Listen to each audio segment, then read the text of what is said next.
안녕하십니까. 시민이 언론의 인싸가 되는 그날까지 언론와서 시작하도록 하겠습니다. 저는 오윤혜고요. 우리 제 옆에 최영기 교수님. 안녕하세요. 네, 반갑습니다. 네. 오늘 좀 재밌게 해주셔야 돼요. 네, 지난주 조회수가 많이 안 나왔기 때문에. 제가 그 시도하면은 네. 그나마 들어오는 것도 떨어질 수가 나갈까봐 있고요. 네. 오늘 끝까지 좀 힘써주시기 바랍니다. 늘 자, 있습니다. 네, 우리 TBS부터 소개해 주시죠. TBS 지부장 송지연입니다. 네. 네, YTN 지부장 고한석입니다. 네, KBS 본부장 강성원입니다. 네, MBC 본부장 이호찬입니다. 네, 반갑습니다. 오늘은 특별히 상암동 핫플레이스입니다. MBC 본부에 와 있는데요. MBC 하면 본부장. 네, MBC 하면 바로 이제 우리 이용마 기자님이 떠오릅니다. 여기 딱 이용마 기자님의 그림이 우리를 지켜보고 있어요. 여러분 봐봐. 이용마 기자님이 너네들 잘하고 있느냐? 언론 개혁을 위해 노력하고 있니? 오늘 정말 이용마 기자님이 지켜보고 계신다는 마음으로 결의를 다져서 재미있고 풍성하게 꾸며보도록 하겠습니다. 네. 오늘은 그래도 생각보다 많은 분들이 155분, 원래 30분 지나야 100분 넘는데 시작한 지 1분 만에 이분들이 혹시 잘못 들어오신 거 아닌가? 김홍일의 힘인가요? 네, 여러분, 너무 감사합니다. 155분 함께 해주시는데, 쭉 함께 해주시고, 자, 큰 티에서 우리 진짜 일주일 동안 또 많은 일들이 있었습니다. 일주일 동안 공영방송에서 무슨 일이 있었는지 잠시 영상 보고 돌아오겠습니다. 영상이 있어요? 영상은 없습니다. 자, 제가 그러니까 이래서 대본을 안 보고 방송하던 사람이 대본에 충실하니까 이런 사고가 생깁니다. 윤석열 방송 3법 역시나 거부권을 행사했습니다. 그런데 이 방송 3법이 정확하게 구체적으로 하면 6개째 거부를 한 거다라고 이제 Y님이 말씀하셨는데 맞죠? 제가 얘기 아닌데요? 아, 누가 얘기했었죠? 이호찬 본부님이 정확하게 지금까지 6개 양국관리법 거부하고 간호법 거부하고 네. 이번에 노조법 이산조 개정안도 노조법 거부하고 네. 방송 3법이잖아요. 그러니까 KBS 관련 방송법, MBC 관련 방문지법, EBS법. 그래서 이때까지 국회가 통과한 법 6개를 윤석열 대통령이 거부권을 행사한 거죠. 네. 여당에서는 탄핵 중독 아니냐 야당에는. 근데 우리 윤석열 대통령도 거부 중독에 걸리신 건 아닌가. 결국엔 거부를 했습니다. 그때 뭐라고 그랬냐면 네. 이제 대통령실이 정확한 입장은 안 내놓고 네. 이제 국무총리가 국무회의에서 이제 관련 발언한 게 이제 기사화가 됐는데 네. 이 방송 3법이 공영방송의 독립성과 정치적 중립성 보장이 개정 목적이라고 하지만 내용은 오히려 반대의 결과를 낳을 수 있다는 지적을 받는다. 그리고 공정성, 공익성이 훼손됐고 견제와 감독을 받는 이해 당사자들의 이사 추적권을 부여해서 이사의 기능이 형해화될 위험이 매우 높다. 뭐 이런 이야기를 했는데 네. 전 정말 물어보고 싶은데 지금의 방송 3법보다 지금의 법안들이 그러면 공정성, 공익성을 보장해주냐? 지금 거의 정치권, 여야 정치권이 뽑는 구조잖아요. 네. 그걸 좀이라도 개선을 해보려고 사실 방송사법이 올라간 건데 이거를 거부하면서 여기에 뭐 공정성, 공익성을 운운하는 것 자체가 전 사실 너무 아니 지금 KBS 모순적이다. 보고 계시잖아요. KBS 낙하산으로. 아무도 안 본대요. 지금 KBS를. 이게 문제예요. 박민 사장이 하고 나니 시청률 폭망한 거 아닙니까 지금? 아니 이게 보는 문제가 아니라 네. 지금 KBS의 상황이 보시면. 그러니까 처참하죠. 자기들이 지금 법안으로 뽑아놓은 게 KBS의 박민 사장이고 그러니까. 그 박민 사장이 들어가서 이렇게 망쳐놓고 있는데 네. 사실 그 방송 3법 통과시키기 위해서 저희 108배도 했거든요. 진짜요? 네, 그래서 제가 일주일 동안 고생하기도 했는데 여기 다 같이 하신 거예요? 네, 다 같이 그렇죠. 했습니다. 세상에. 네, 그렇게 릴레이로 더 했어야 되는데. 그러니까 108배는 부족해. 1008배 정도로 해야지 될 것 같습니다. 그 우리 길림님께서 문화일보 관련된 기사 언급해 주신다 했는데. 네, 이제 박민 KBS 지금 사장이 문화일보 출신이잖아요. 그래서 혹시 뭐 문화일보에서 어떻게 이걸 보도를 했는지 궁금해서 봤어요. 근데 아니나 다를까 이렇게 해놨더라고요. 이번에 이제 방송법과 그 노란봉투법 거부한 거에 대해서 그 윤석열 불통 이미지를 띄우기 위한 그 아니냐 뭐 이러면서 일부러 탄핵한 거 아니에요? 거부할 것 뻔한데 왜 민주당이 그걸 냈느냐라고 네.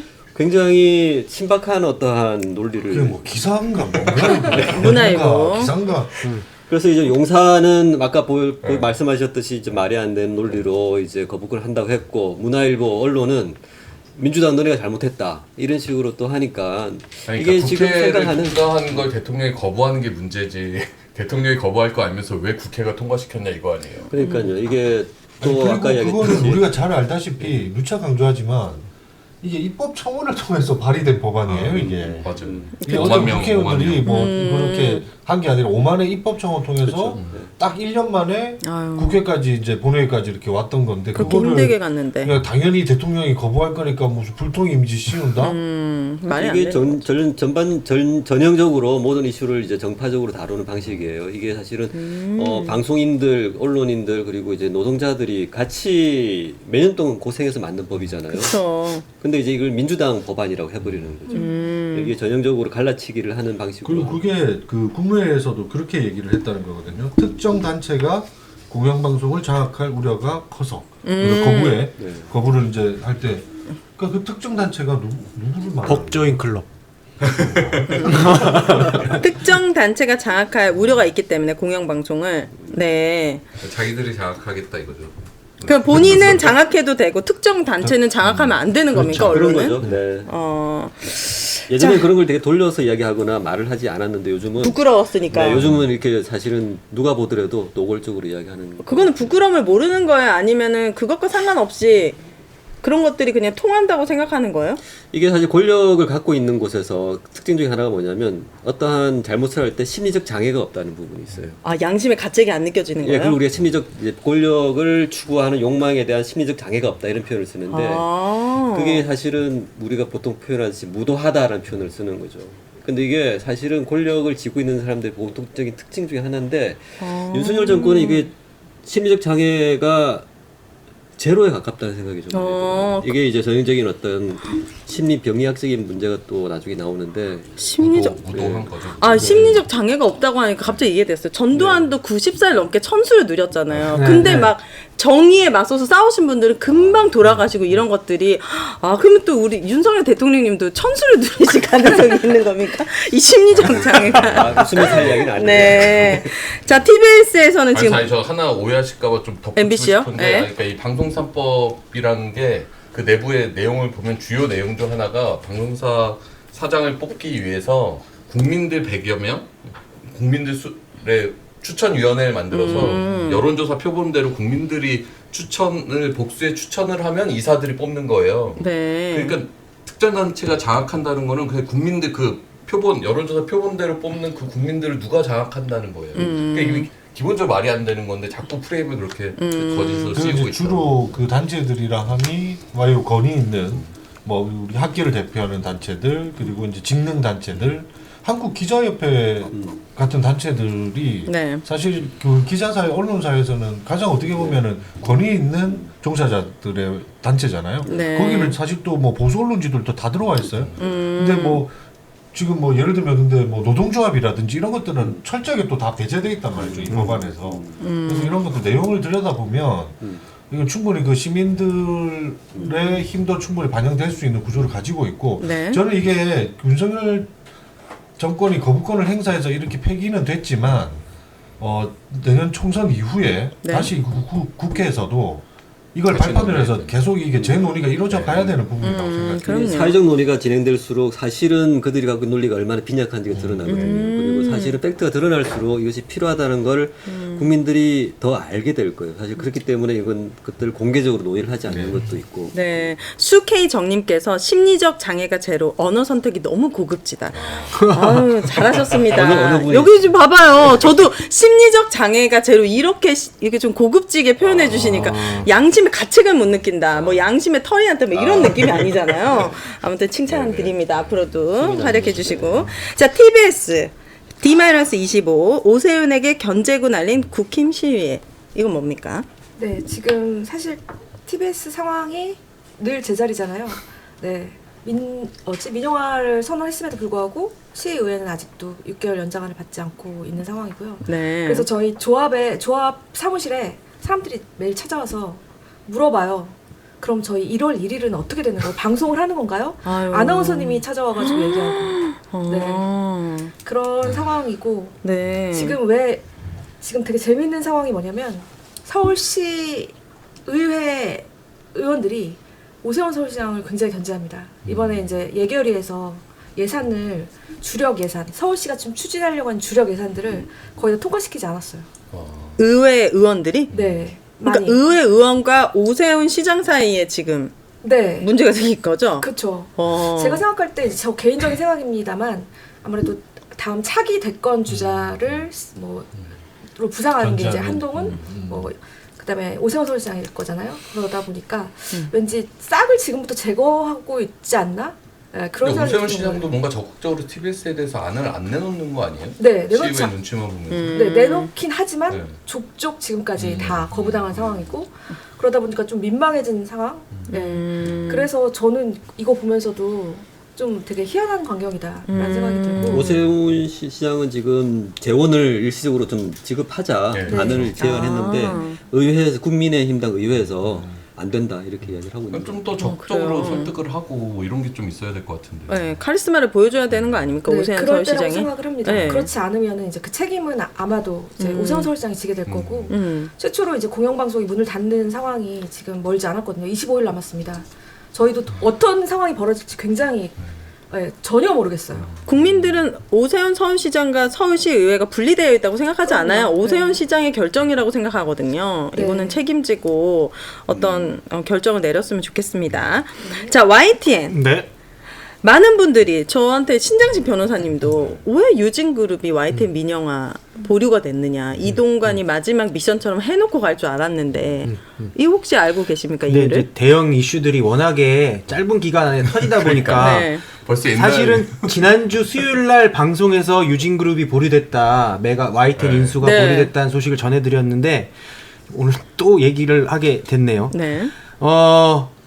그 이후에 저희도 너무 궁금해요. 유진그룹이 왜 YTN 인수 보류됐는지. 첫 번째는 아마 그런 게 있을 것 같아요. 방통위에서 워낙에 무리하게 전례 없을 정도로 빠른 속도로 했기 때문에 네. 나중에 정권이 교체되거나 문제가 생길 수 있다. 그래서 정권 교체됐을 때 문제가 생길 수 있다. 본인들이 처벌받을 수 있다는 두려움이 좀 있었던 것 같고 이거는 그냥 추측인데 유진그룹을 일종의 길들이기 차원에서 또 한번 네. 승인은 언제든지 해줄 수 있는 거니까요. 아. 그러니까 유진그룹이 언론장악의 하수인 역할을 철저히 할 수 있도록 혹시나 딴 생각 품지 못하게 길들이기? 유진그룹도 사기업이란 말이죠. 민간 기업이에요. 지금 이 정권만 보고 사업을 영위할 수는 없고 정권이 교체되고 권력이 그 바뀌는 이외에도? 상황도 본인들은 염두에 두고 네. 일을 할 거란 말이죠. 네. 그런 딴 생각 못 품게 이 유진그룹이 얼마를 써낸 거죠? 얼마? 3,200억 써냈죠. 그럼 이 3,200억이라는 돈이 유진그룹에는 어느 정도의 부담이 되는 금액입니까? 껌값입니까? 아니면 굉장히 큰 돈입니까? 어떻습니까? 유진그룹에 대한 모르겠어요, 규모를. 껌값은 아니고 유진그룹이 어느 정도 감내할 정도는 되는 것 같아요. 감당할 수 그런데 있는? 네. 이게 풍요롭게 남아서 있는 복간에 쌓아놓은 돈을 이렇게 넣는 건 아니고 네. 자산을 팔거나 돈을 빌리거나 해야 조달할 수 있는. 아, 그래요? 근데 이제 저는 이게 뭐 결과론적인 얘기 좀 그때 K본부장님한테 잠깐 얘기도 하기도 했었는데 이동관이 자기 사표 낼 것까지 약간 좀 계산을 하고 원래 이게 탄핵 전에 처리 안 되면 6개월 동안 못 그러니까요. 한다라고 해서 이제 그런 게 있었던 건데 네. 내가 이제 탄핵 들어가면 나 사퇴할 거니까 다음 후임자 오면 그래도 한두 달이면 다시 임명돼서 돌아갈 수 있잖아요. 그런 것까지 약간 예측하면서 네. 심사를 세게 안 한 거 아닌가 싶어요. 그러니까 이동관이라는 캐릭터가 되게 야같잖아요. 네. 그러니까 만약에 본인이 승인해 놓고 가면 나중에 자기도 형사처벌 받을 수 그럴 수도 있겠다 있고. 그런 생각에 후임자가 승인해라 이러고는 보류해 놓고 갔을 수도 있죠. 이게 의결을 하지 않은 게 아니라 네. 되게 그때 말씀하신 것처럼 검은 것이 네, 승인 검은색 취지의 취지의 흰색. 보류. 되게 모호하게 이제 결정을 네. 하고 한 거거든요. 그러니까 네. 자기가 할 만큼 이게 최대치를 하고 간 거라고 저는 생각이 드는 거예요. 이 교수님이 항상 말씀하셨잖아요. 경로 우전성. 야당이라든지 언론인들은 네. 탄핵이 되면 6개월 정도 좀 될 거다라고 했는데 사퇴해버렸고 지금 또 다른 사람 지금 더 그러니까요. 그렇죠. 이거 예상 못했습니까? 그렇죠. 요새 못했습니다. 아, 그래요? 저는 못했어요. 이제는 해야 돼요. 이제 적을 알아야지 준비를 할 수 있는 거잖아요. 적은 아닌데 하여튼 그러니까 뭐 상대편을 네. 알아야지 준비가 나쁜 가능한데 사람들이잖아. 근데 저는 이런 경로하세요, 것 같아요. 경로. 전쟁에서 예측을 하고 이기는 게 되게 중요하긴 하지만 네. 무도한 이 정도까지를 예측을 민주주의 사회에서 한다는 것 자체는 굉장히 슬픈 현실이거든요. 이제 그걸 이제 감안한다 하더라도 네. 그걸 예측을 왜 못했느냐?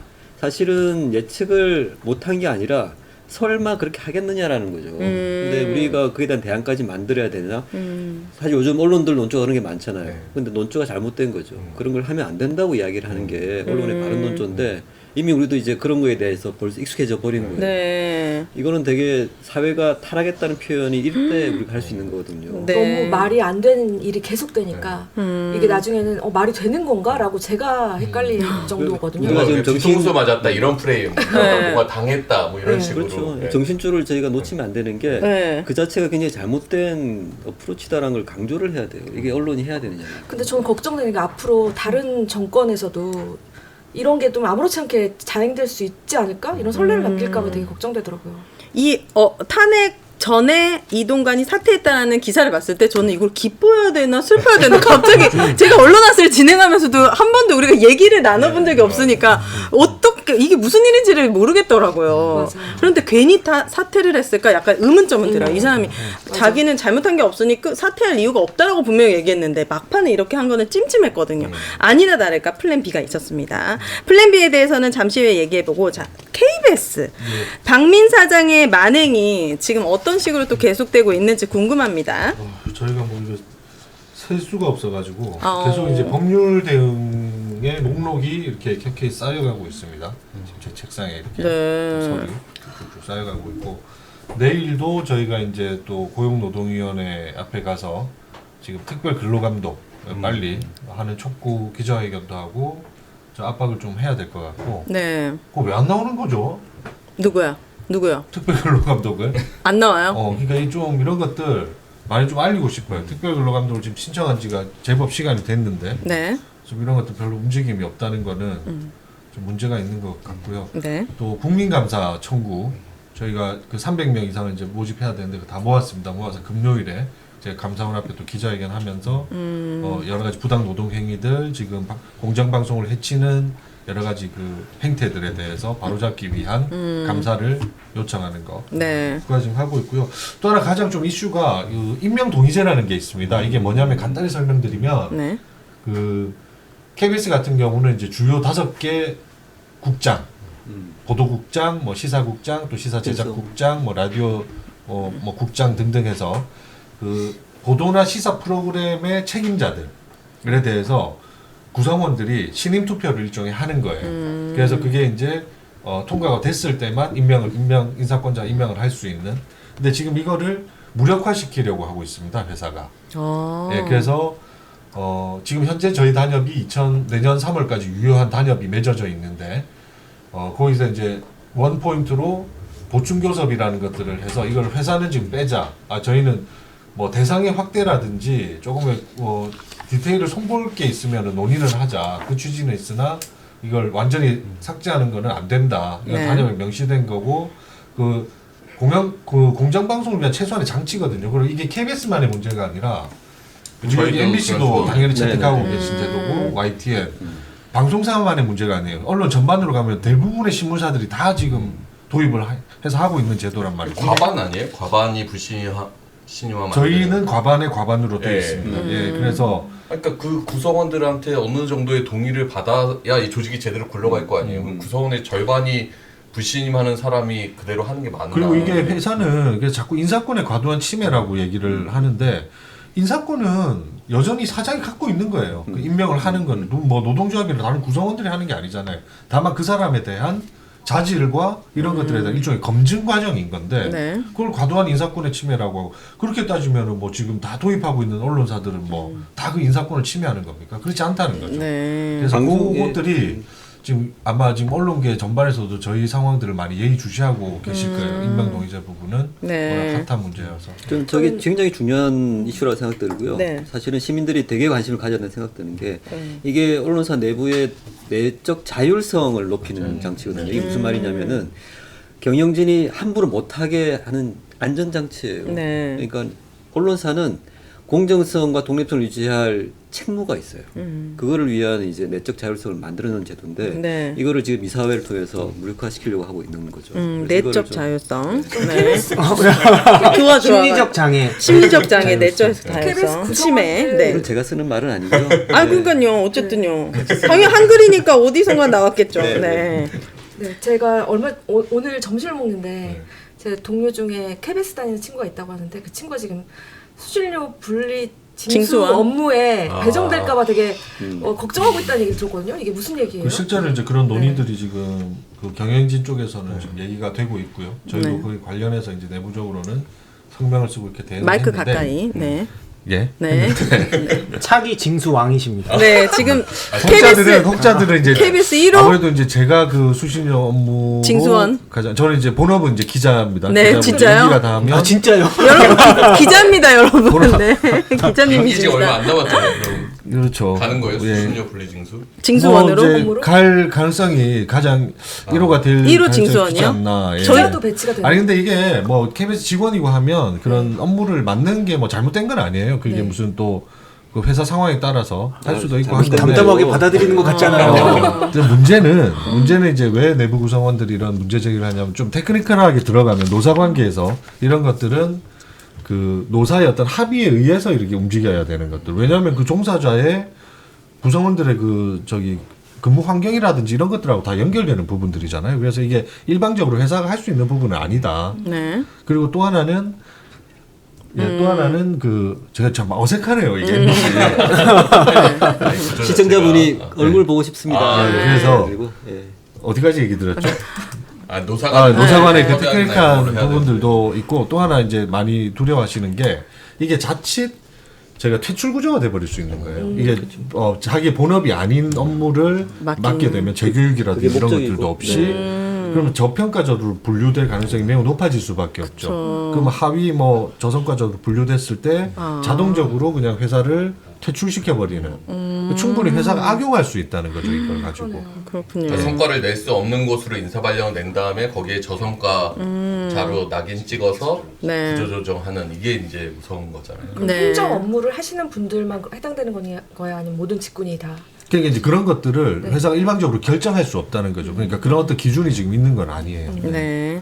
알겠습니다. 이 시각 동접자 수, 좀 전까지만 해도 340분 넘게 오. 들어오셨다가 5분을 못 버티고 나가시고, 이제 우리가 300분까지 끌어올려야 되겠습니다. 그래도 오늘은 메인 토크, 이 이슈 때문에 많은 분들이 왔던 것 같습니다. 새로운 방통위원장 후보자가 나왔잖아요. 오늘의 주제는 바로 검찰 방통위 절대 안 돼입니다.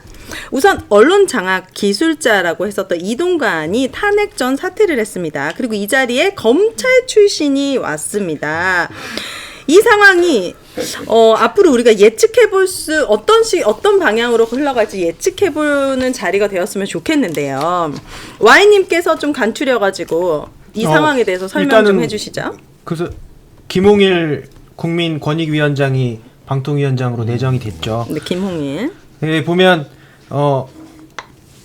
지난달 30일에 탄핵안이 이동관 방통위원장에 대한 탄핵안이 국회 보고가 됐고 네. 12월 1일 이달 1일 날 갑자기 이동관 방통위원장이 사퇴를 합니다. 네. 그리고 나서 누가 이거 대체 무슨 일이 벌어지는 건가 하고 있는데 결국에는 또 검찰 출신 인사인 김홍일 씨를 방통위원장으로 내정을 했고 네. 뭐 빨리 진행되면 이달 안으로 인사청문회 다 마치고 임명할 수 있고요. 네. 뭐 늦어도 다음 달 내년 1월이면 새로운 방통위원장이 될 가능성이 있어요. 왜냐하면 인사청문회에 아무리 이런 비리나 부정이 드러나도 어차피 임명할 거니까요. 네. 그 윤석열 대통령이 엄청 존경하고 뭐 그런 선배라고 합니다. 검찰 선배라고. 그래요. 근데 저는 이동관은 갈 때까지도 뻔뻔하게 얘기하고 어떻게 얘기해? 기억에 남는 워딩이 있습니까? 자기가 뭔가 국가와 뭐 인사권자 뭐를 위해서 그만두는 거다. 뭐 탄핵에 이거를 뭐 인정하고 그만두는 게 아니라 방통위 업무가 지난 시기에 공백이 생길까봐 네. 이제 걱정돼서. 그만둔다. 그리고 기자가 물어봤어요. 왜 그러니까 방통위원장이 탄핵되더라도 나머지 국회에서 추천한 방통위원들이 임명하면 방통위 업무 공백이 안 생기지 않냐. 네. 그랬더니 그랬더니 네. 이거 산수지 않느냐 그러면서 방통위원이 총 5명인데 지금 2명이서 다 하고 네. 있잖아요. 네. 지금 만약에 5명 체제였으면 방통위원장이 나가도 4명이서 합의제 기구의 정신을 살려서 합의를 보고 그러니까요. 하면 진행을 되죠. 하면 돼요. 근데 안 뽑으니까 지금 문제가 생기는 건데 본인이 나가게 되면 여둘 야둘에서 둘둘이 합의가 안 될 것이다라는 것을 전제를 하고 얘기를 하는 거예요. 그러니까 기자가 4명이서 하면 되지 않느냐 그러니까 산수도 못하냐 2명이서 어떻게 뭘 결정을 하겠느냐 그런 그렇게 거 약간 뭐 얘기하고 시간만 있는 거죠. 낭비, 뭐 시간 네. 허비 뭐 이런 식으로 생각하더라고요. 그런 논의 구조 자체를. 방통위원장이 방통위의 설립 취지 자체를 모르는 거예요. 전 되게 어이가 없는 게 이거 합의제 기구잖아요. 그거는 분명히 이유가 있는 거거든요. 근데 그거 자체를 무시하고 당연히 이게 아닐 거라고 얘기를 한다는 게 좀 되게 그렇고 네. 네, 저는 좀 되게 사정기구로 만드는 것 같은 느낌이에요. 방통위 자체를. 그렇게 생각하는 게 아닐까라는 생각이 듭니다. 사실상 그 2인 체제를 유지한 지가 지금 꽤 됐지 않습니까? 사실 이동관 전부터 김효재 대행 체제 때부터도 2인 체제가 계속 유지되고 있는 거는 말씀하신 대로 5인 합의제 기구가 뭐 사실상 뭐 독인 부처가 된 거라고 봐야죠. 위에 정권에 그냥 명령 하달받아서 그것만 그냥 일방적으로 추진하는. 그래서 나머지 딴지거는 뭐 2명의 뭐 야권 추천 위원들이 거슬리는 것밖에 안 되는 거죠. 네. 그렇게 인식하는 것 같아요. 그래서 가는데 이번에 이제 김홍일 청문회도 좀 봐야 되겠지만 아마 이게 국회에서 같이 추천하는 것들도 그 2가지 트랙이 같이 움직이지 않을까. 이제 더 이상 3명을 또 추천 안 하는 것도 이제 더 이상 명분은 없어져 버린 거잖아요. 아 그럼 추천하는 걸로 예상되십니까? 나머지 3명도? 그것도 봐야 같이 돼요. 좀 지켜볼 네. 문제인 것 같아요. 네. 길님께서 이 최근에 또 서울의 봄이 굉장히 이슈잖아요. 네. 특히 2030 사이에서도 이슈거든요. 저도 교과서에서만 봤었던 12.12 쿠데타가 내가 알았던 쿠데타가 아니더라고요. 보셨어요? 당연히 봤죠. 안 보셨습니까? 못 보셨. 아직 못 보셨어요. 그래서 봐야죠, 정말. 우리 길님께서 검사 출신 인사와 하나의 공통점이 많더라라는 네. 말씀을 좀 해주신다고 하는데. 이번에 오늘 이제 MBC에서 인터넷 뉴스로 검찰 하나회 이렇게 나왔더라고요. 네. 굉장히 인상적이었는데 네. 사실 저도 이제 그런 생각을 하고 있었던 게 이제 하나회가 몇 명이었지 이런 생각을 궁금해서 찾아봤어요. 보니까 128명, 128명. 11기에서 뭐 17기인가 뭐 몇 기까지 이렇게 해서 128명이 하나회 소속인데 네. 이들이 사실은 국정을 다 장악을 한 거잖아요. 그렇죠. 좀 되게 놀랐습니다. 왜냐하면 이렇게 적은 숫자잖아요. 128명이면. 이것으로도 국정이 통제가 되는구나. 그렇게 생각하고 있다가 이번에 이제 한겨레인가 보도에서 봤는데 검사 출신이 지금 정부 요직에 나가 있는 숫자가 117명. 검사 출신. 네, 지금 네. 더 늘었겠죠.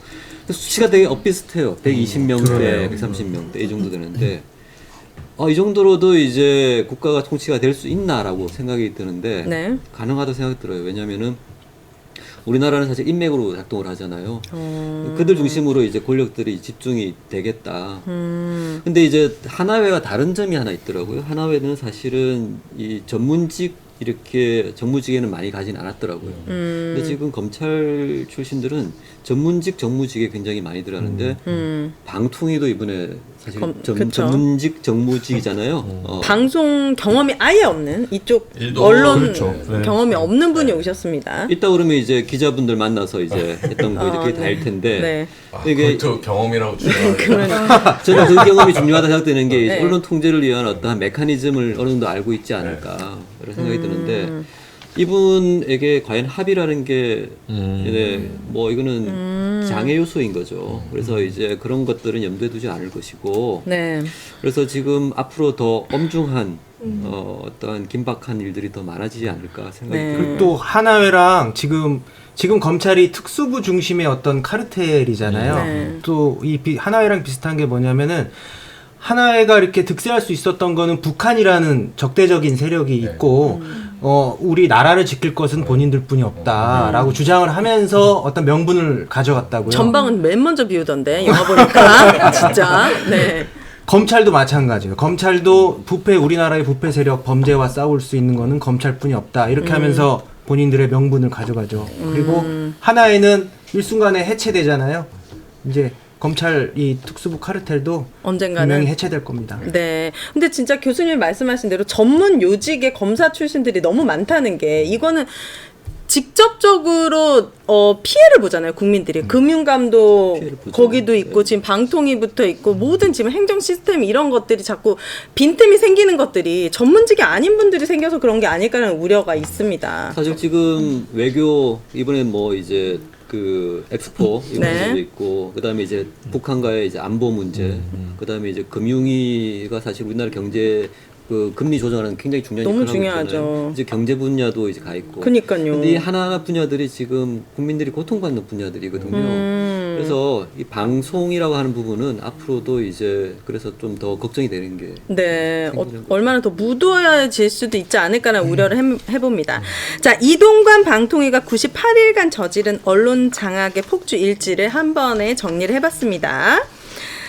자, 2인 체제로 36건의 의결을 강행했고요. 공영방송 이사 교체 시도, 그리고 보도 전문 채널 민영화, 여기 계시죠, YTN. 김만배 녹취록을 지렛대로 가짜뉴스 대응한다. 자, 이것과 관련해서 오늘 뉴스를 보니까 뉴스타파 대표 자택 압수수색이 있었어요. 저는 일반 아무것도 모르는 사람 입장에서도 너무 좀 놀랐거든요. 대표를 압수수색한다. 이미 뉴스타파를 압수수색했는데 서대문에 있는 사무실까지 압수수색 다 했는데 했죠. 개인 대표를 압수수색한다. 이게 검찰 봐주기 의혹에 대한 국민들의 알 권리의 검증 보도라고 얘기하고 있지만 윤석열 대통령은 본인에 대한 명예훼손이다라고 주장을 하면서 압수수색을 진행을 했습니다. 자, 어떻습니까? 일단 뉴스타파에서 이제 반발 입장들이 나왔어요. 네. 저는 그러니까 이제 저번에 어쨌든 사무실까지 진행을 하고 지금 그러니까 그 뉴스타파 보도를 대선 개입 허위 인터뷰를 규정을 하고 한 10명 이상 검사 투입해서 네. 특별수사팀 대대로 꾸렸는데 아직까지도 이제 그들이 공표했던 피의 사실에 입증할 만한 아무런 증거를 제시하지 못하고 있다. 네. 검찰 수사가 애초부터 무리였고 사실상 정치 공작에 불과했다는 것을 방증하는 것이다. 근데 여기에 이제 김용진 대표에 대한 검찰의 압수수색은 지금까지 그랬던 것처럼 아무런 성과를 얻지 못할 것이다. 검찰이 상상하고 있는 범죄 사실 자체가 애초부터 존재하지 않기 때문이다. 그래서 네. 이제 언론 자유 탄압, 이 폭거에 분명히 책임을 묻겠다 이런 반발이 나왔죠. 이게 뉴스타파에서 끝나지 않을 거라는 게 가장 문제라서 언론인들이 뭉쳐야 돼요. 언론과 기자에 대한 이런 압수수색 남발은 어떻게 대응 전략이 있습니까? 어떻게 대응해야 되지 않겠습니까? 이런 것들은 강력하게. 좀 언론계에서 부끄러워해야 할 문제인 것 같아요. 진짜로 이게 만약에 미국이나 이런 데서 이런 일이 이뤄지면 네. 기자들이나 언론사들이 다 연대해서 싸우고 다 기사화했을 거예요. 근데 네. 지금 우리나라 언론 분위기는 그런 것이 아니고 사실상 우리만 압수수색 안 당하면 돼 이런 분위기마저 읽히니까 그게 뭐 기자의 한 사람으로서 되게 부끄럽고 죄송한 네. 마음이죠. 그러니까 지금까지 밝혀진 건 김만배 신앙님 사이에 돈 거래가 있었다는 거 말고는 아무것도 없단 말이에요. 근데 네. 그거 갖고 전체 보도, 거의 인용한 보도 이거 다 묶어갖고 대선 공작 이렇게 만들어 놓고 나올 때까지 뒤지겠다는 거잖아요. 그럼 이걸 바라보는 국민들 입장에서는 뭔가 있나? 계속해서 뭐가 혐의가 있으니까 압수수색을 하네? 이런 식으로 해서 이슈만 쭉 몰고 가고 네. 아마 법원에 나중에 가면 대부분 아마 무죄가 나올 가능성이 크거든요. 전형적인 저는 그 개인에 대한 모욕주기고 김영진 대표에 대한 사실 김영진 대표는 뭐 이걸 취재한 직접 당사자도 아니지 않습니까? 그 언론사의 단지 대표인데 그 대표의 사무실도 아니고 그 집 그럼 뭐 가족들 뭐 이런 다 네. 이렇게 보셨을 거 아니에요. 그 네. 전형적인 그 개인에 대한 공격이고 또 하나 물타기. 오늘 김홍일이 사실 오늘 지명됐거든요, 오전에. 그러면서 비슷한 시기에 이렇게 동시에 들어가는 거잖아요. 그러면서 또 일종의 보수 언론 쪽에서는 김홍일 미화에 대한 이런 막 기사들이 쏟아져 그래요? 나오고 또 동시에 뉴스타파는 오히려 이런 것들이 더 악마화시키는 문화일보가 얘기했다는 뭐 그런 프레임으로 봐야 될지 않을까. 공직자에 대한 명예훼손으로 벌어지는 일들이 저희 시민들한테 끼친 피해가 너무 어마어마해요. 그래서 그 두 개의 무게를 재보면 정말 한쪽으로 기울어질 수밖에 없고, 그다음에 저는 명예훼손으로 이런 일들이 벌어진다는 것 자체가 좀 이해가 안 가거든요. 이게 실제 영향을 네. 미치는데, 네. 그러니까 제 다른 자리에서도 말씀드렸지만 저희 이제 취재 기자가 이태원 참사, 네. 12구 참사 관련한 이제 수사 기록을 입수해서 보도를 해갖고 그걸로 이제 이달의 기자상을 받았단 말이에요. 네. 거기 수상 소감에서 그 얘기를 했다던데 그러니까 이 그 수사 기록을 취재원으로부터 봤는데 이 취재원이 아니 이거 MBC 주면 나중에 압수수색돼서 내가 준 거 걸리는 거 아닌가? 어머나. 그러니까 그런 얘기들 그래서 삼고 초려를 겨우겨우 해갖고 설득해서 받았다는 거예요. 그러니까 이런 식으로 언론인에 대한 압수수색이 광범위하게 가면 뉴스타파에 제보했던 사람들이 아 이제 뉴스타파에 제보하면 뭔가 내가 제보했는지가 드러날까에 대한 우려를 할 수밖에 없고 위축되잖아요. 그쵸. 그래서 저도 위축되거든요, 사실. 사람들하고 카톡하면서도 이거 혹시 나중에 내가 만약에 압수수색 당하면 이거 보는 거 아니야라는 생각이 솔직히 절로 들고요. 부모님이나 아니면 옆에 있는 사람들도 그 말 되게 많이 해요. 압수수색 당하는 거 아니야? 근데 교수님 말씀하신 대로 압수수색을 하는 것에 대해서 비판해야지 맞는 건데. 그렇죠. 사실 이게 맞아요. 법원이 이 영장을 발부를 하면 안 되는 것이죠. 검사가 아마 설득을 잘할 수 있을 것 같아요. 그렇지만 이제 법원이 지켜야 될 건 뭐냐면요. 언론의 자유라는 것은 법원이 지켜줘야 되거든요. 검사의 설득을 아무리 받더라도 네. 법원이 지켜줘야 될 선이라는 건 있습니다. 그러니까 범죄인에 대해서 뭐 압수영장이나 어떤 잠재적인 범죄인에 대해서 할 수는 있지만 언론에 대해서는 저는 100% 압수수색은 절대 하면 안 된다고 저는 생각이 들어요. 네. 어떤 경우가 있더라도 어떤 언론에 대해서도 뭐 극우 언론에 대해서도 마찬가지입니다. 그럼요. 그래서 이거는 이제 법원이 조금 조심해 주시면 좋겠다 생각이 들고요. 네. 되게 말씀들이 되게 정확한 게 되게 통치하기 좋은 상태는 아무런 통치할 필요를 못 느낄 때라고 그래요. 알아서 지금 스스로 검열을 하고 있잖아요. 기자들도 이제 그렇고 일반인들도 그렇고 얼마 전에는 일반인 세탁소 이런 것들도 압수수색을 했다고 그러잖아요. 그래서 지금 굉장히 세탁소요? 사실은 모두가 세탁소를 왜? 그런 걸 세탁소를 왜 압수수색을 해요? 그 이재명 그 김혜경 씨 법화 그 관련해서 세탁소를요? 그러니까 법카를 어디 썼는지 이렇게 찾아다니면서 지금 식당과 그래서 이제 일반 가게도 압수수색을 하고 있다는 이야기가 나왔던 것 같아요. 지금 김동연 그 지사님께서 관련된 겁니다. 내 아내가 아닌데 그리고 심지어 내가 여기 집무실도 그때 집무실도 아닌데 와가지고 이번에 새로 산 컴퓨터 계속 압수수색하고 이 업무가 마비다. 이거 이래도 되느냐. 그래서 그 기자의 질문이 잘못된 거예요. 그 기자가 뭐라고 했냐면요. 김혜경 여사 리스크를 털고 갈 생각 없습니까? 라고 기자가 질문했어요. 그랬더니 김동연 지사한테? 네, 그리고 김동연 지사 그 질문이 잘못된 거다. 정확한 지적. 이 리스크를 내가 왜 해야 되냐. 그러니까 기자분들도 국민들에게 신임을 얻으려면 정확한 질문과 기자 정신을 보여주시고 이렇게 언론 탄압했을 때 목소리를 같이 내줘야 되지 않을까 싶습니다. 자, 이동관 얘기를 좀 하고 가면 좋을 것 같은데 이동관 어쨌든 탄핵 전 사퇴를 못하게 법으로라도 막았어야 되는 게 아닌가. 사실 탄핵을 했으면은 직무 정지되는 시기가 있잖아요. 그랬는데 지금 그걸 못 막은 거란 말이죠. 이동관 방지법. 언론 아싸라도 끝까지 책임을 물어야 되는 거 아닌가. 이런 거 이동관 방지법 같은 거 좀 만들어야 되지 않을까요? 어떻습니까? 진중권 교수가 그 얘기했더라고요. 닭 쫓던 개가 지붕 쳐다보는 격이라고 민주당. 네, 그런 저는 근데 솔직히 저도 솔직히 되게 넉넉고 이런 일이 있을 줄 전혀 예상을 하지 못했거든요. 그럼에도 불구하고 저희가 그러니까 탄핵을 시키진 못했지만 그래도 스스로 물러나게 된 거는 언론 시민사회가 그래도 한 달 동안 굉장히 싸웠기 때문에 그래도 그렇게 될 수 있었다는 건 좀 그래요? 네. 그러니까 그래서 알았으면 실제 좋겠어요. 탄핵이 발의되면 이후에 뭐 사태를 처리하지 못하도록 네. 하는 뭐 법안 논의가 좀 있는 것 같아요. 예, 그래서 그런 거에 대한 이제 국회 움직임이 좀 이게 사실 뭐 전혀 생기지 않아도 되는 법인데 이동관이 이런 식으로 꼼수 쓰고 이제 사퇴를 하니까 이제 네. 그런 논의들까지 벌어지더라고요. 그래도 위법적인 거는 계속 남아 있는 거니까. 저는 그걸 송 이제 책임을 작가님하고 물어야죠. 생각이 달라요. 네.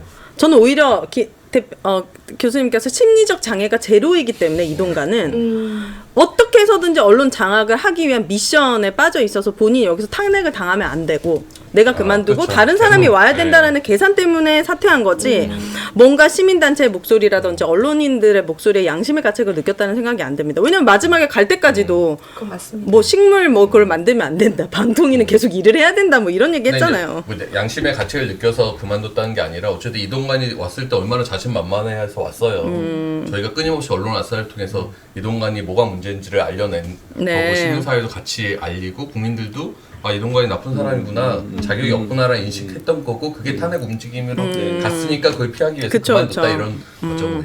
이동관이 이걸 뭐 깨달아서 그만뒀겠어요. 그럼 좋은 사과라도 지적이신 사실 것 한마디 하고 했어야 되는데 그런 거 1도 없이 가잖아요. 코를 찔렀다느니 뭐 네. 닭 쫓던 게 네. 지붕 쳐다보느니 이런 패배주의고 냉소적이고 약간 조롱한 듯하는 거 있잖아요. 이런 방송 장악이 자기 일이 아닌 거예요. 그런 분들은 사실은 근데 이동관이 자진 사퇴까지 만들어낸 거는 사실 시민들과 이제 우리 언론인 종사자들 같이 이렇게 했기 때문에 네. 이거를 과연 실패라고 규정할 수 있을지 저는 뭐 아니라고 근데 생각합니다. 이게 이동관 저희도 이제 많이 다뤘지만 과거 이제 이명박 정권 시절에 홍보수석하면서 저질렀던 그 범법 사실상 이미 그 법의 판단을 받아야 했던 양반이 네. 그냥 버젓이 그 뭐 공소시효 이런 것들로 엄청나게 미꾸라지처럼 빠져나간 거잖아요. 네. 저는 이건도 똑같다고 봐요. 또 빠져나갔잖아요. 이게 법의 심판을 받았다 할 그러니까요. 대상이었다고 이 사람은. 받기 전에 딱 근데 빠져나가는. 빠져나가 버렸잖아요. 또 그래서 또 그러면 진짜 제2, 제3의 이동관도 문제지만 네. 이 이동관의 또 부활을 뭐 사실 그 장치가 뭐 열려버린 거나 마찬가지예요. 이래놓고 이제 나중에 딴 데 가면 자기는 법적으로 처벌받지 않았다 또 그럴 그러니까. 거예요. 그러니까 나는 문제가 없다. 그러니까. 그렇다라고 한다면 지금 민주당이 이동관을 탄핵하기 위한 사유들이 그대로 지금 새로 임명된 김홍일 씨에게도 적용이 될 수 있는 부분인 거죠. 그렇죠. 그런 게 그 탄핵 사유는 그대로 남아 있는 거잖아요. 그렇죠. 이게 사실은 두 분이서 의결을 14건을 의결을 했다는 거 아니에요. 이게 네. 사실은 합의제를 통해서 해야 되는데 이게 불법이라는 부분성이 있고 그리고 이제 언론 심의라고 한 부분, 검열이라고 한 부분도 되게 불법이 남아 있는데 저는 이런 생각이 좀 들었던 것 같아요. 김홍일 이제 지명자가 네.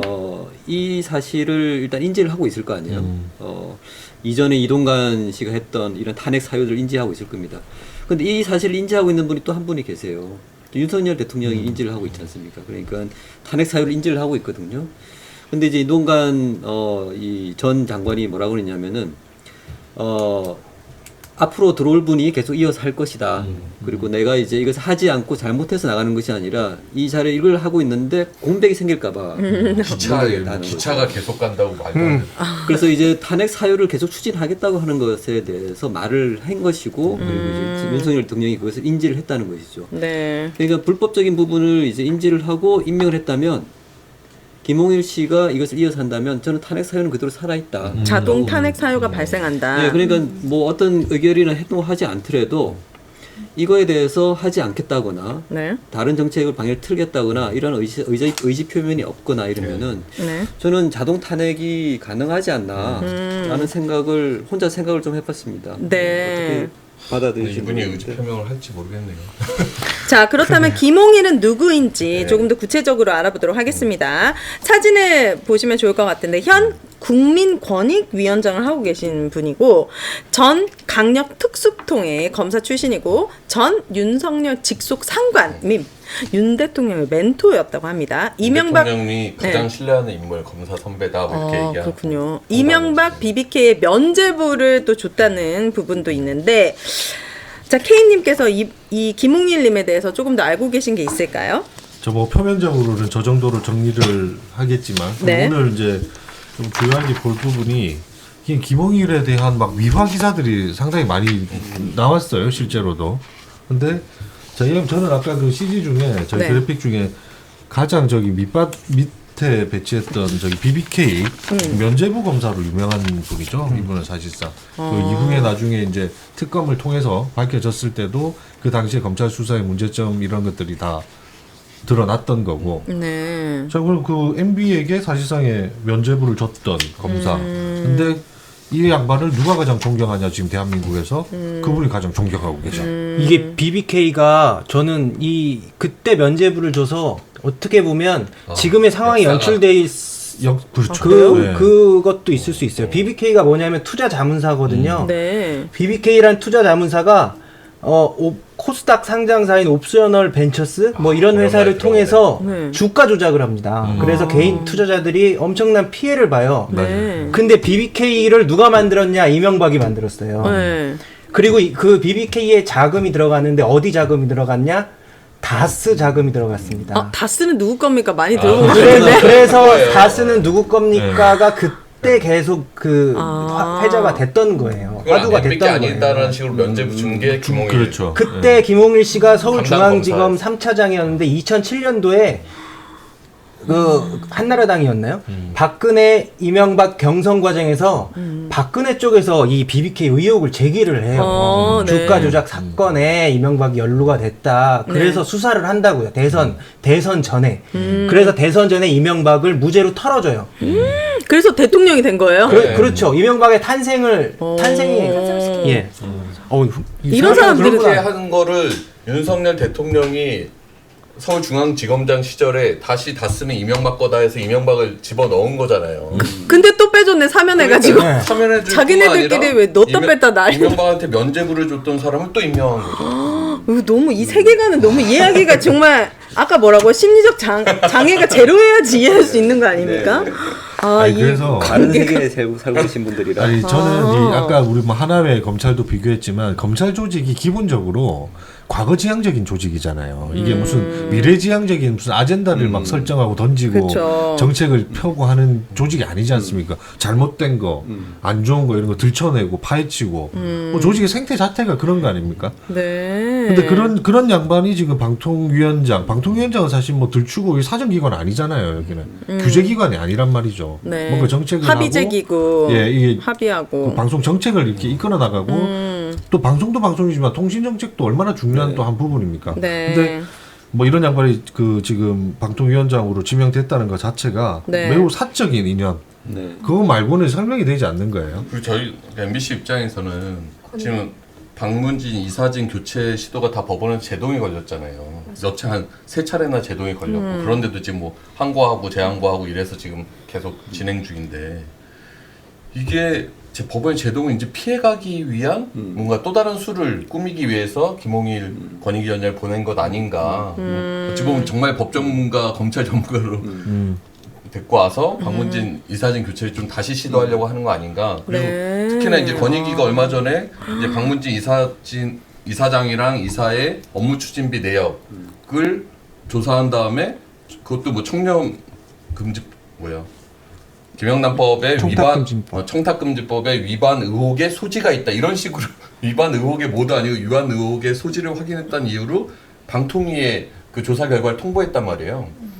그러니까 국민권익위원장 하면서 자기가 조사해서 조사한 결과를 네. 방통위에 던져놓고 자기가 방통위 가서 그거 갖고 또 햄식해 했다는 거 아닌가. 저는 저는 그거 매우 이 근거 있는 저도 근거 있다고 말씀이시고요. 아, 그 김홍일 권익위원장이 6월 29일, 6월 말에 저기 권익위원장 취임했어요. 그 지금 반년도 채 되지 않았잖아요. 네. 채 되지 않았고 이 권익위가 그 지난 10월 이제 국정감사 때 권익위 국정감사 때 이런 것들이 많이 이슈가 됐죠. 그 특히 이제 공영방송의 이사 축출 그리고 뭐 사장 그때 박민 사장이 이제 낙하산 내려올 때 또 청탁금지법 위반을 저희가 이제 그때 신고를 또 했기 때문에 네. 이런 것들이 이슈가 됐는데 족족이 그 소위 말하는 축출해야 되는 대상에 대한 것들은 너무나 신속하게 움직여요. 그렇죠. 너무나 신속하게 막 이틀 만에 막 사무실 와서 막 다 막 찾아가고 하는데 유독 축출해서는 안 되는 쪽에 거 들어가는 거는 소위 말해 자기네 편들은 생각하면 움직이질 않는 거예요. 이게 무슨 권익입니까 이게? 저는 이런 게야말로 진짜 약간 편향적인 거지. 권익위원장이 방통위원장으로 온다고 얘기 딱 듣고 나서 MBC를 생각했거든요. 그러니까 지금 솔직히 말해서 방통위가 해야 되는 미션 중에 하나가 이제 MBC 장악. 장악이잖아요. 근데 이제 자기가 공을 던져서 1루로 보내고 1루에 다시 와가지고 자기가 공을 또 잡는 받고. 형국이 아닌가 그런 생각이 들 그러니까 정도였어요. 얼마 공익위가 방통위도 이제 방문진 사무검사에서 이제 업무 추진비 내역을 검토를 했어요. 네. 그래서 업무 추진비에 여러 뭐 문제가 자기들이 있다고 주장하면서 그거를 이제 방문진 이사장 재판에 증거 자료를 냈단 말이에요. 근데 재판에서 이게 제대로 다뤄지지 않았어요. 의미가 없다. 있지 않다. 네. 방문진 이사장을 못할 정도의 그런 증거는 안 된다라고 해서 이미 턴 거를 다시 또? 권익위 이제 다른 노조가 고발을 하니까 권익위가 조사를 해서 그거 이제 다시 또 방통위로 던지고 그러니까 방통위가 한번 이거 조사를 해서 재판에 냈는데 안 되니까 권익위를 통해서 다시 수사를 의뢰하게 만들고 그걸 다시 방통위가 가져와서 또 지금 해임 사유로 삼겠다는 건 상식적으로 말이 안 되는 거잖아요. 근데 네. 그럼 우리가 예측할 수 있는 건 이동감보다도 더 무도하고 매운맛일 수 있겠다. 그렇죠. 그게 당연히 이제 예측이 되는군요. 예측이 되죠. 왜냐하면 이제 검사 출신이신데다가 네. 일단 범죄를 만들어서 구속시키는 과정들이 되게 업무였던 분들이라 네. 저는 이제 공영방송도 위험하지만 권한이 없다고 우리가 이야기를 하고 있는 인터넷 언론들 충분히 이제 좀 위험할 수도 있다 생각이 네. 듭니다. 오늘 이제 뉴스타파 김용진 대표를 압수수색을 바로 들어갔잖아요. 그날 이제 지명이 된 건데 약간 상징적인 느낌도 약간 들어요. 그렇네. 앞으로 이제 지금 인터넷 언론에서 많은 어떤 보도들이 나오고 있는데 네. 사실 이게 윤리적인 보도였느냐 이런 문제도 좀 있고 여러 가지 문제 삼을 것들이 이슈들이 좀 있습니다. 그래서 사실은 저는 오히려 더 광범위한 문제들이 좀 나오지 않을까라는 우려가 혼자서 생각이 드는데 예. 그 문제들을 언론인들이 보도를 해야지 시민들이 알게 되고 목소리가 모아지는 겁니다. 저는 윤석열 후보 시절에 기억이 나는 게 자기가 이제 국정 능력에 대해서 사람들이 좀 의심을 당연하죠. 하니까요. 정치 경력이 경력이 무니까. 없으니까. 자기는 전문가에 맡기고 맞아요. 그 네. 얘기했었죠. 그리고 리더의 시스템만 관리한다고 했는데 전문가에 맡기는 것조차 제대로 못하니까 너무 답답한 거예요. 본인 생각했을 때 전문가에 왜 안 맡깁니까? 검사가 다 전문가라고 생각하나 봐요.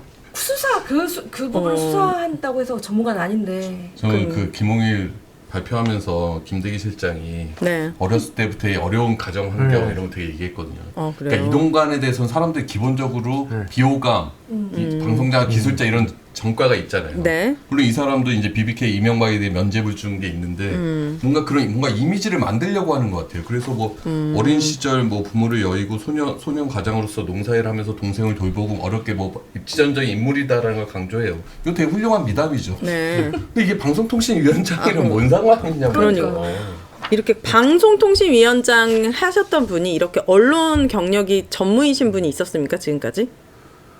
야, 이 쭉 처음 보면은 그런 분도 있었을 거예요. 근데 이제 문제죠 그게. 그러니까 최소한 뭐 법조인이더라도 방송 관련 업무든 방송 네. 관련 무슨 언론 통신 뭐 이런 정책을 좀 해본 유의 법조인도 아니고 이분은 그냥 평생 검사로 살아온 분 아니에요. 그 한상혁 전 위원장이 법조인인 아니, 출신의 변호사, 예. 방통위원장이었는데 민원연 활동하시고 하고 방송 그러셨죠. 방송 관련 네, 많이 활동을 하셨던 이런 걸 되게 분이잖아요. 많이 했던 분이고 근데 뭐 그 이전에도 뭐 판사 출신도 있었고 했는데 네. 이렇게 아무 전문성이 없는 사람을 방송계를 수사해본 경험 이외에는 없지 않을까요? 있나? 방송계를 수사하는 자, 방송통신위원회 상상도입니다. 먼저 김홍일 특수통 검사 출신 네, 방통위원장 그리고 그 옆에 이상인 부장판사 출신입니다. 이 두 분이 이제 방통위를 만약에 임명이 되면 이끌어 가실 텐데 이 두 분이 신구신가? 니들이 방송을 알아? 이렇게 신구 선생님이 물어보실 정도로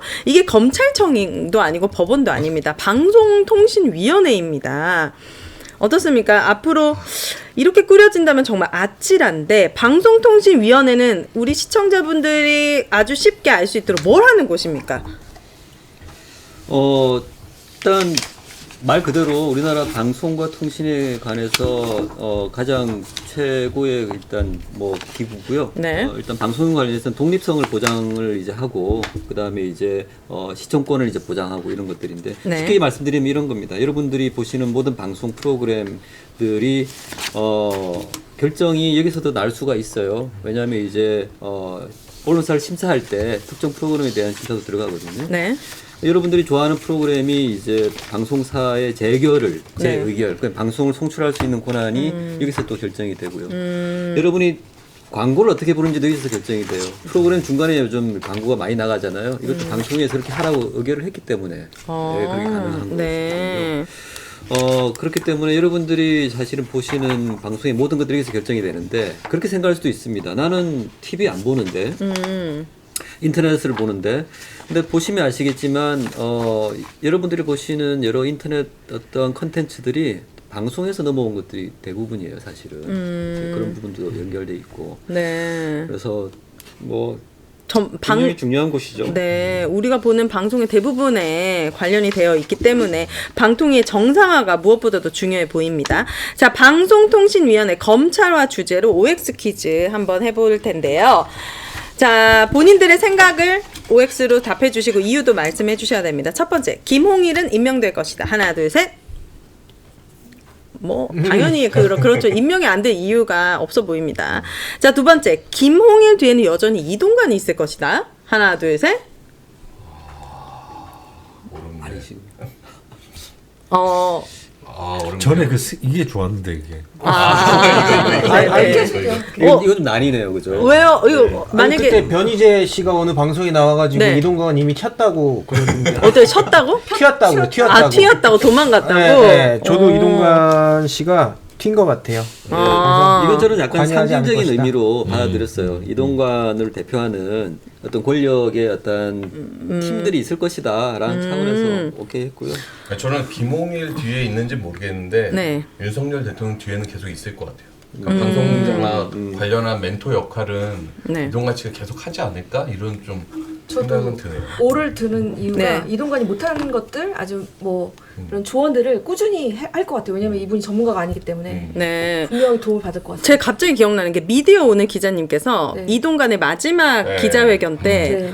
막 질문을 막 합니다. 그런데 방통위 직원들이 맞아요. 호위무사처럼 막 하더니 이동관은 갔습니다. 근데 와가지고 그 기자 분을 앉혀놓고 막 혼내는 거예요. 그래서 방통위 직원분들과 이동관의 관계가 그 몇 달 사이에 이렇게 끈끈해졌나? 아니면은 나 여기 있습니다 뭐 이런 거 직원분들은 이동관 위원장이 데리고 온 분들이에요.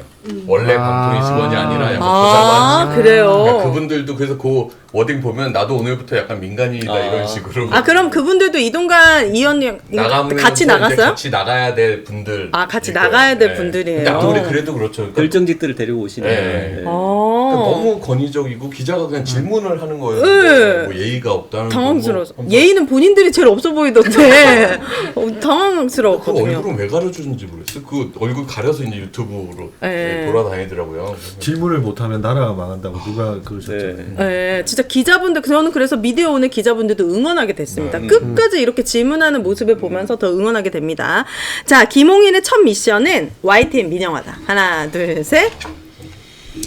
아, 아니라고 믿고 싶은 겁니까? 아니 믿는 게 아니라 네. 이미 이 사람들은 그렇게 생각할 거예요. YTN은 뭐 이미 손에 졌다. 왜냐하면 이미 승인이 났다고 심사위원회에서 밝혔다고 방통위가 또 전했잖아요. 네. 그러니까 이미 뭐 이거를 승인하고 안 하고는 이제 본인들 손에 달렸다라고 생각을 하고 안심할 거고 네, 다음 제가 생각하는 첫 첫 미션은? 목표는 이제 MBC를 어떻게 할까 아. 서로 그러지 서로 않겠어요? 경쟁인데 YTN이 먼저냐 MBC가 먼저냐. 여러분 저희가 지금 오늘 MBC에 왔잖아요. 근데 다들 여기 계신 분들 MBC 너무 좋다. MBC는 주는 음료수도 다르다. 진짜 김밥도 다르다 하면서 지금 굉장히 칭찬 일색인데 이 여유가 MBC가 주는 건 아니고 MBC에 저희 언론노조 MBC 본부가 드리는. 아, 이건 약간 분위기가 해명하셔야 될 것 다르잖아. 같아요. 네, 언론도 만화책은 해명을 좀 하셔야 돼요. 만화책이 너무 저희 많다. 조합원들이 네. 와서 이렇게 조합 사무실을 자유롭게 그러니까 너무 좋아요. 저기 가져올 수 있게 게임기도 있고 워라벨이 근데 아주 누가 게시판에 글을 올리셔가지고 네. 아 뒤에 만화책이 보인다고. 아 그래서 너무 좋아 보인다. 이게 컷이 이래서 그렇지 여기 또 이렇게 사회과학 서적들이 네. 얼마 전에 연인의 그 배우님께서 여기 사용. 아 오시는 줄 알았는데 근데 안 그래요? 오셨더라고요. 네. 아 그래요. 그래서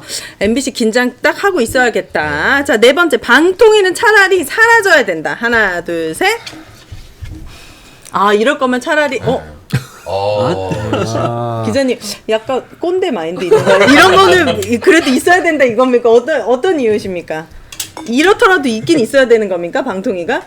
그러니까 이제 화가 날 만한데요. 이게 네. 이제 제가 방통위 많은 직원분들을 많이는 알지 못하지만 정말로 이렇게 열심히 일하시는 분들 많이 알고 있거든요. 지금은 정권과 사람의 문제가 너무 네. 큰 거예요. 제도 자체가 잘못됐다기보다는 제도를 무력화시키는 사람들 때문에 네. 이런 마인드까지 들게 하는 것 같아요. 그래서 X를 저도 했습니다. 그럼 X. 근데 저는 사람에 따라 달라지는 제도라고 하면은 없는 것도 나을 수 있다. 저는 지금의 그런 방통위는 아닌 면도 것 있어요. 같아요. 네. 지금의 방통위는 정말 아닌 것 같습니다. 제도가 잘못된 부분이 있다는 거죠. 네. 그럼 더 나아가 마지막 질문 해보도록 하겠습니다. 방통위 어차피 사람이 바뀌면 또 달라질 거라면 이렇게 고쳤으면 좋겠다. 우리 한 거의 1년, 2년 가까이 겪고 이제 엄혹한 인연을 겪고 각자가 느낀 방통위 이렇게 좀 개편되면 좋겠다라는 바람들을 얘기하면서 마무리해보죠. 저는 방통위원장이 오윤혜 네. 씨 정도 되는 왜 웃으세요? 저는 정치적으로 독립되고 웃기네요. 좀 이렇게 독립성 있었으면 좋겠다 그겁니까? 아니면 어떤 겁니까? 이유가 뭐예요, 송 작가님? 그렇게 던지고. 그래도 네. 김홍일보다는 김용일보다는 낫다. 방송에 대한 전문성이 있을 것 같아요. 아, 김홍일보다는 네. 방송에 대한 전문성이. 김홍일보다 오윤네. 방송 경험은 많으니까요. 이 정도로 정말 방통위원장을 이런 식으로 뽑는 거는 정말 안 될 것 같아요. 네. 네. 내부 갈라치기 좋았던 것 같아요. 네. 그리고 또 와인님은 저는 아까도 얘기가 나왔는데 방통위원장을 뽑을 때 최소한 그 방송 통신 분야의 전문성을 가진 사람을 추천할 수 있는 제도가 좀 있어서 김홍일 씨 같은 사람이 안 방통위원장이 안 됐으면 좋겠고 최소 조건인데. 예, 네. 예. 그리고 방통위 그 직원분들에게도 정말 그 최소한의 직업적 소명 의식 같은 것을 좀 느낄 수 있게 네. 했으면 좋겠다. 네. 좋습니다. 우리 KBS 저는 뭐 그 구체적인 방식을 뭐 제가 이렇게 아직까지 고민해보거나 한 건 아니어서 조심스럽긴 한데 네. 이런 최근에 이제 방통위의 행태들을 보면 그 2인 체제, 5인 체제 위원회가 2인 체제로 이런 중차대한 결정들을 다 해버리는 거는 네. 분명히 문제가 있는 거잖아요. 그래서 그 의결 구조 자체가 그러니까 KBS 그러니까 KBS 이사회도 그렇고 박문진 이사회도 그렇고 이런 공영방송 조직의 그런 지배구조도 마찬가지고 의결 구조 자체에 대한 좀 손을 볼 필요는 분명히 있는 것 같다. 이게 적어도 멈춰 세울 수 있는 정도의 이런 폭주를 뭔가 다들 아닌 거는 알면서도 이게 법적으로 또 해석받으면 다들 분분한 결과들이 또 나온단 말이죠. 네. 알겠습니다. 우리 MBC는요? 어쨌든 방통위의 어떤 정치적 독립성을 좀 최대한 좀 보장하기 위한 좀 절차들이 조금 더 있었으면 좋겠어요. 그리고 이동관만 해도 대통령 특보 역할을 하던 사람이 그 폴더 인사 아시겠죠? 그 인사에서 드러나듯이 대통령과 그런 관계인 사람이 네. 방통위원장에 오는 게 맞는가? 그리고 지금 이 김홍일 씨도 하여튼 윤 대통령의 거의 가장 존경하는 선배라고 하는 윤 대통령의 최측근인 사람이 네. 윤 대통령으로부터 독립을 지키겠다고 지금 방통위원장에 온다는 것 자체가 사실 말이 안 되잖아요. 그렇죠. 네. 그 윤석열 캠프에서 핵심적인 역할을 했던 사람들이고, 그러니까 그 방통위법 보면은 그 결격사유에 인수위원회 위원회 신분을 상실한 날부터 3년이 지나지 아니한 사람은 못한다 돼 있거든요. 네. 그러니까 인수위원을 하고 3년이 지나지 않으면 못하는데 네. 대통령 특보하다가는 올 수 있고 또 인수위에서 인수위원이 아니라 뭐 고분을 하면 올 수 있고. 이상하네. 그러니까 최소한 대통령의 어떤 좀 바로 지근거리에서 옆에서 막 보자고 이랬던 사람이 방통위원장으로 오는 이런 것 좀 막아야 되지 않나. 박현우님이 위원들이 다 임명돼야 작동할 수 있었으면 좋겠어요라고. 5명 네. 이렇게. 공통적으로 이제 정치적 독립성을 많이 이야기하신 것 같아요. 네. 저는 이제 그건 우리 방송법위원회도 이제 나왔듯이 제일 기본이 돼야 될 것 같아요. 네. 정치 민주당이 사실은 여기에 대해 적극적으로 응답을 해야 된다 생각됩니다. 이거는 이제 국민의힘당보다도 181석 갖고 있는 민주당이 방송통신법에서 네. 어쨌든 정치적인 후견을 최소화시킬 수 있는 방안을 빨리 만들어야 된다 생각되고요. 네. 두 번째는 이 모든 독립이 가장 첫 번째 지향하는 거는 어쨌든 시민들을 대표하자는 거거든요. 그래서 저는 이게 방통위 같이 정말로 중요한 정무직 같은 경우는 네. 어쨌든 시민들이 어떤 방식으로도 참여를 할 수 있는 네. 길이 좀 있으면 좋겠다. 저는 개인적으로 오늘 배운 게 심리적 장애가 제로인 이거 있잖아요. 하나 꽂히면 계속, 저는 이제 그게 다음날 방송까지 쓰거든요. 이들과 싸우려면은 방통위도 언론 자유와 정치적 독립을 위해서 조금 더 강한 사람이 왔으면 좋겠어요. 왜냐면 상대방은 심리적 장애가 제로잖아요. 근데 계속 법과 원칙, 민주주의, 다수결 처음에 자리를 잡을 때는 진짜 이 정치적으로 독립되고 언론 자유를 보장할 수 있게끔 좀 강하게 우리 이용만 기자님 같은 분이 와가지고 딱 방통위원장을 한 몇 년 해서 완전 독립성을 구축하면 그 다음에는 지금 말씀하신 대로 언론인들 뭐 생태계를 잘 아는 분들 시민분들의 추천 그래서 그런 분이 좀 왔으면 좋겠다 싹 시원하게 정리할 수 있는 그런 바람을 남겨봤습니다. 개인적인 바라는 것으로. 네. 그리고 윤석열 대통령이 전문가를 그 자리에 앉히는 능력을 좀 키우셨으면 좋겠어요. 제발. 그 다시 태어난다고 해도 힘든 능력이에요, 그거는. 본인이 이번에 못하고 개각하면서는 뭐 전문성 뭐 고려했다는 식으로 얘기하면서 가장 중요한 방통위에는 비전문가는 그만큼 언론이 탐나는 거겠죠. 언론이 중요하고 그렇게 느껴지거든요. 이제 총선을 앞두고. 그러니까 여러분들의 임무가 큽니다. 이걸 지켜내야지. 만약에 총선에서 안 좋은 결과가 만약에 나온다면 이제 그럼 진짜 이제 답이 없는 거잖아요. 네네. 지켜내야 될 것 같습니다. 자, 언론에서 이제 마무리할 시간, 우리 길림님의 한 줄 평으로 좀 마무리를 해봐야 될 것 같거든요. 오늘 심리적 제로, 장애 제로, 그리고 아까 뭐였지? 그리고 또 있었는데 내적 자율성 이런 말씀 진짜 좋았거든요. 침해된다. 마무리도 좀 이렇게 그걸로 이제 가름하죠. 아 그럴까요? 네. 자 여러분들이 우리가 쌓아야 될 대상은 심리적 장애가 제로인 사람들입니다. 네. 그만해주세요. 저희 300분 넘게 계속 함께 해주셨어요. 아무래도 이제 이 새로운 방통위가 어떻게 될 것인지에 대한 궁금증인데 저희가 예측한 바로는 이동관보다 더 무도할 수 있다. 검찰 권력을 통해서. 그래서 더 긴장해야 된다라고 의견을 모아봤습니다. 매주 수요일 9시에는 우리 언론어사가 함께하고 있습니다. 다음 주에는 YTN도 놀러 가볼 텐데요. 네. 다음 주 9시에도 꼭 함께해 주시고 지금까지 함께해 주신 300분 진심으로 감사드립니다. 좋아요 잊지 마시고 공유도 잊지 마시고 여러분들 다 인사해 주시고 다 같이 시민의 언론이 인싸가 되는 그날까지 언론아싸 외쳐보고 끝내도록 하겠습니다. 언론 아싸! 감사합니다. 수고하셨습니다. 네. 수고하셨습니다. 시민 주주운동 이걸 못했네. 그러네.